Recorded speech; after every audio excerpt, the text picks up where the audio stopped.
poof, Parler disappeared during the night. Got up this morning, got on Google, Twitter.com still there, the liberal-leaning social media platform where there is no free speech. Except, of course, unless, of course, you are Vladimir Putin and you're calling for the assassination of a political dissident, or, of course, Twitter, the left-leaning social media platform that hosts people like or provides accounts for the Ayatollah of Iran, who calls for the total and complete destruction of the state of Israel. In other words, the man calls for genocide against an entire nation of people.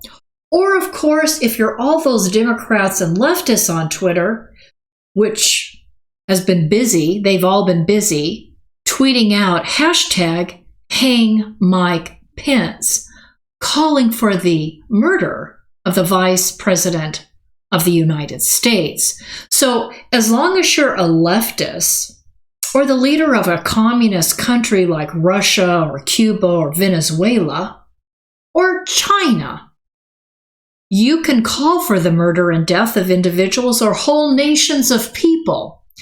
But if you're the President of the United States and a conservative who goes to the microphone and says, and I'm quoting, "Let us walk down Pennsylvania Avenue." That is the free speech right of the President of the United States to say we can protest, we can walk down Pennsylvania Avenue, we can walk down Pennsylvania to the Capitol. Yes, the President can say that. Again, every American has the right to free speech, but if you're a conservative or a Republican, your voice is supposed to be silenced. Ladies and gentlemen, the United States of America is in a constitutional crisis. And this is my action request of you today. I'm going to ask my producer to put up the Capitol switchboard number. I have it here. It's 202 for those of you that are listening on SoundCloud or other social media platforms. 202, the area code for Washington, D.C., 224-3121. 202-224-3121. I'm asking that all of you share out this show to all of your friends, professional associates.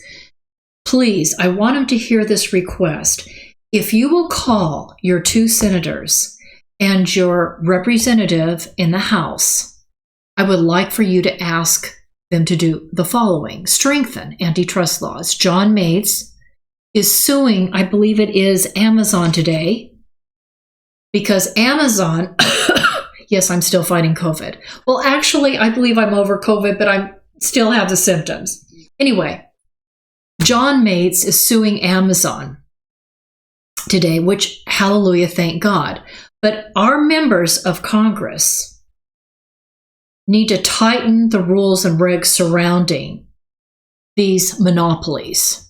And, oh, by the way, I want you to ask that representative that represents your district and your 2 senators to demand that the Department of Justice, which is now under the control of a Democrat, or will soon be under the control of Democrats, I want you to ask or demand that the Department of Justice go after Amazon, Google, and Apple on RICO charges. Now, looked up RICO just so I could make sure I state it correctly. The RICO Act passed by Congress allows the Department of Justice and the FBI to fight organizations or people who commit illegal activities. Well, the illegal activity here is the fact that Democrats have gone rogue. And you have these monopolies, which is a violation of the antitrust law. So there's a RICO charge there. But the civil rights issue of freedom of speech, you say, well, they're a private corporation. Yes, but the story has to be told. Apple and Google wanted Parler on their social media platforms. Amazon reached out to Parler and says, oh, here are our servers. And because they didn't like the fact that Parler doesn't shut down the account of Republican or conservative leaders in the United States, no, Parler isn't going to shut down those accounts. And Parler isn't in lockstep with Apple and Google and Amazon's thinking. It was shut down $1 billion corporation and destroy the people associated with Parler and those employees, those workers, ruin their careers, ruin their professional lives. So that needs to be addressed, because if RICO charges are brought against Apple, Google, and Amazon, what does that mean? That means that Parler can also sue and provide and sue in a civil court or file a civil lawsuit. So that's important. So I think that we need to understand that these unelected, unaccountable monopolies that have banned Parler and free speech are really just the beginning. And part of that whole beginning also includes the fact that people like myself, and probably people like you, I don't know if you've noticed it at your place of work, I guess it depends on where you work. I'm in education, and universities and community colleges and high schools and junior highs, grammar schools. You have to be so politically correct if you say anything that diverges from what is the politically correct narrative of the left or the far left. The left and the far left of Democrats, you are in trouble professionally. Students are in trouble at community colleges and universities especially. So this is, I think, the beginning of a move that will silence the American people. And if Democrats take more and more control and authority, what can happen? What can happen is this, ladies and gentlemen, we can end up like people in China in re-education camps. Oh yes, in re-education camps, so that we can have our entire lives turned upside down and our professional lives destroyed. Many people's professional lives have been destroyed. I know several people that have been fired for saying simple things that are really reflect basic American traditional values. President Trump is a law and order president. He stands for the rule of law. As soon as he learned about protesters becoming violent, what did he do? He did a video that Twitter then shortly banned, saying, we have to respect the police. We have to respect the Capitol Police. The Republican Party is a law and order party. That it stands for the rule of law. And you people need to stop, and you need to stop now, and you need to go home. I mean, this was the President of the United States telling people, knock it off. I also want to say this before I close today. I'm finding out that there are police reports, which are public information. So police reports now have charged that, yes, there are Black Lives Matter. I have a photograph, for example, one individual. I haven't seen a lot of photographs, or I put more of them up. But these are so for example, a young man by the name of Logan Grimes, he's 25 years old. Another young man by the name of John Earl Sullivan. These are Black Lives Matter people. These are young men, Black Lives Matter supporters, that were guilty. For example, Grimes, I understand he was carrying a pistol. Now remember Steve Scalise that was shot down in cold blood. Thank God he lived and didn't die after multiple surgeries. But Republicans have become target practice for people on the left. So here you have these Black Lives Matter people that could have been egging the Trump supporters on. For all I know, Black Lives Matter people were wearing MAGA hats and Trump t-shirts. But they were carrying pistols. This one, Grimes, age 25, was carrying a pistol without a license, possessing a large capacity ammunition feeding device. A large capacity ammunition feeding device, and he had lots of unregistered ammunition. Wow. Well, what were these Black Lives Matter guys going to do? Walk into the Capitol building and start shooting people that they identify as Republicans or conservatives? We'll never know, because they were arrested, thankfully, in time before they killed Republicans. But I think it's important for you to note that when you look at the headlines, when you listen, and I hope you don't even listen to CNN or MSNBC or ABC or CBS or NBC, because they're lying when they say Trump supporters assaulted the Capitol building.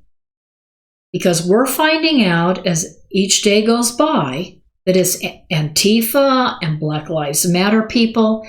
And these people that are Trump supporters, I wonder. And if they are Trump supporters, they are not the tens of thousands of Trump supporters who were there in Washington, D.C., peacefully attending a rally in which the President of the United States spoke, where Rudy Giuliani spoke, where Roger Stone and members of the Trump family spoke. And oh, by the way, I just want you to know, also tens of thousands, maybe millions of people listened to President Trump's speech that day. And I never heard one word about violence. I never heard one word about storming the Capitol. I never heard one word about disrespecting law enforcement. But we do hear that from Black Lives Matter. Just take a look on Twitter. We do hear that from Antifa. We do hear that from those domestic terrorists. People on the left, that Kamala Harris and Nancy Pelosi and Chuck Schumer applaud. In fact, remember, Kamala Harris on her Twitter account was calling for people to make donations to a particular fund so that they could go down and bail these people out. And of course, she doesn't want there to be any cash bail because it would be harder to bail people out. So Kamala Harris, the Vice President-elect of the United States of America, was encouraging Black Lives Matter and Antifa. And it's on her accounts, and we have the video, encouraging people to commit acts of violence. And then for taxpayers to donate to a nonprofit, a fund, so that money could be spent to help facilitate these violent protesters. Oh yeah, that's the Vice President-elect Kamala Harris. And what has Biden done? Absolutely nothing. But also applaud the violent protesters, the domestic terrorists on the left. Of course, not on the right. We've got to lock those people up on the right and prosecute them to the fullest extent of the law. And I agree with that. People that were involved in violence on the Capitol and were violent against the Capitol Police and disrespected the police, I do believe need to be absolutely arrested and charged and prosecuted. Absolutely, I agree with that. But I don't believe in double standards, and I don't believe in the hypocrisy of the left. Let's see them do that to all those Black Lives Matter and Antifa people. Let's see those arrests, because from what I heard, from what I read, from what I heard from police, even in Washington, D.C., the left, the Democrats, the leadership, forced the police to release Black Lives Matter, domestic terrorists, and Antifa, rather than hold them and so they could be prosecuted. We've got to stop the hypocrisy. One way to do it is peacefully through the courts, through the Department of Justice and Congress. Please share this show out and get this out to the American people. Call the Capitol switchboard, again, one more time, 202-224-3121. Tell Congress you expect them to hold everyone accountable. You expect the laws to tighten up, and and oh, by the way, we'll talk about this more tomorrow, but on the this whole impeachment thing, I hope you'll make your voice clear that President Donald Trump should not, any vote of impeachment against Donald J. Trump by any Republican means they're going to be primaried out of office in 2022, because we're not going to stand for Republicans. We will have to put up with it by Democrats, but we won't stand for Republicans voting against or standing against the President of the United States. Thank you so much for listening, ladies and gentlemen. Have a blessed and wonderful day. This is Denice signing off. But first, listen to our sponsors. I want to tell you about a place I love to go, Frugatti's Italian Restaurant. Very few locations here provide seating outside in front of a fabulous water fountain with an atmosphere that is reminiscent to me of eating outdoors in Venice. This is real Italian food by real Italians. And what makes it even more so is owner Ralph Frugaletti, who nearly a quarter century ago brought a wood fire oven from Milan, Italy to make, like his mother, fresh homemade bread and pizzas. Moreover, Frugatti's Restaurant offers you not only the very best in Southern Italian cooking, even importing the finest ingredients for authentic Italian food, including a fitness menu. After all, Ralph has represented the United States and Italy, competing in the Master Championship Games. He knows all the right food for good fitness, so check out the menu. After today's broadcast, run over to Frugatti's Italian Restaurant and Catering at 600 Coffee Road here in Bakersfield. And after a Friday, Saturday, or Sunday service, stop into Frugatti's for a great lunch. And for dinner, there is live music every Friday, Saturday, and Sunday. I'll see you there, and tell Mr. Ralph Frugaletti that Denice sent you. Salute! Buon appetito! President Trump has correctly stated that economic security is national security. And in the Tehachapi Mountains of Kern County resides a United States defense contractor, Anatase Products. Here is the Silicon Valley of the aerospace industry, right here in East Kern. Anatase Products is a forward-leaning manufacturer and distributor of hardware sold to major defense and aerospace companies. We're talking about Boeing, Lockheed Martin, United Technologies, Northrop Grumman, Raytheon General Electric, and on the list goes, as well as to every United States ally worldwide, including Israel, America's most important strategic ally in the Middle East. And for everything that flies, Anatase Products is providing the parts. And with me today is the president of Anatase Products, Scott Baker. Hi, Scott. How you doing? You believe this corner of Kern County is the hub of the aerospace industry. Well, this portion of Southern California here out in the Antelope Valley, it contains, some of the most cutting edge technology going on in aviation today. We have some of the UCAS programs with unmanned technologies going on. We have Edwards Air Force Base out here who's doing continual testing in their area. We have the Naval Weapons Station up there at China Lake doing some fantastic cutting edge stuff, cruise missile technology, and those things are going on. We have Scale Composites locally doing a lot of composite technology, which is new. We have SpaceX, which is a private entity putting things into space now.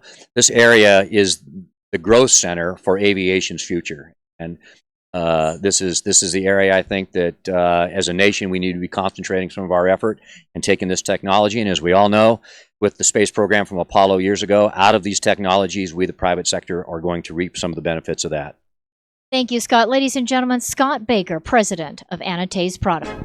Anatase Products, located in the beautiful mountains of Tehachapi, California, in eastern Kern County, is home to some of the most innovative and specialized technologies in the world, including those at the U.S. Naval Air Warfare Center, Weapons Division at China Lake, Edwards Air Force Base, as well as Stratolaunch, launching satellites capable of delivering multiple orbits in a single flight to space. And it is Anatase Products that has provided the manufactured devices, and the president, Scott Baker of Anatase Products, Marine Corps veteran, reactivated on 9/11 to monitor threats to the homeland, is carrying on a tradition of providing for the security of the United States by manufacturing every kind of fastener on anything that flies, as well as providing a full testing destructive laboratory. Contact Anates Products, now in business for 30 years, at 661-822-6873, located at 1314 Goodrich Drive in Tehachapi, for your manufacturing and testing needs today.